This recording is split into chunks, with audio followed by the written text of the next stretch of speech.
समुद्र में इतना पानी है समाया नहीं जाता।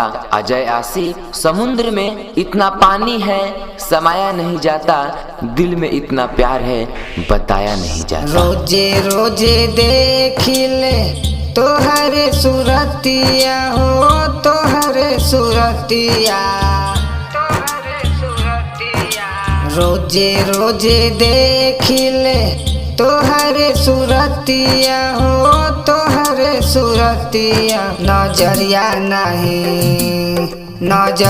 नहीं आवेलू हे गुजरिया, नजरिया नहीं आवेलू हे गुजरिया। नजरिया नहीं आवेलू हे गुजरिया, नजरिया नहीं आवेलू हे गुजरिया। नजरिया नहीं आवेलू हे गुजरिया, नजरिया नहीं आवेलू हे गुजरिया। आप सुन रहे हैं अजय आशी को। जिंदगी को मनाऊं तो किस्मत रूठ जाता है, जिंदगी को मनाऊं तो किस्मत रूठ जाता है। मोहब्बत पढ़ने लिखने में आसान है साहब, मोहब्बत को निभाने में पसीना छूट जाता है। कहत रहलू के संग जिए मारा, तब काहे छोड़ी के चल गइलू शहर।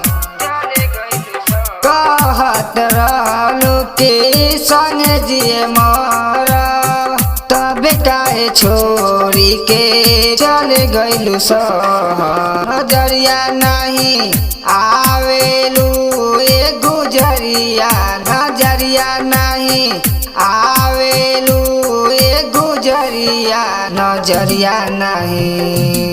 नजरिया नहीं आवेलू हे गुजरिया, नजरिया नहीं आवेलू हे गुजरिया। मोहब्बत खूबसूरत होगी किसी और दुनिया में, मोहब्बत खूबसूरत होगी किसी और दुनिया में। इधर तो हम पर जो गुजरी है हम ही जानते हैं। अजय आशिक के तू दिहलू जखम, सलीम बिहारी पना कैलू रहम हो। अजय आशिक के तू दिहलू जखम, सलीम बिहारी पना कैलू रहम हो। नजरिया नहीं आवेलू ए गुजरिया, नजरिया नहीं आवेलू ए गुजरिया। नजरिया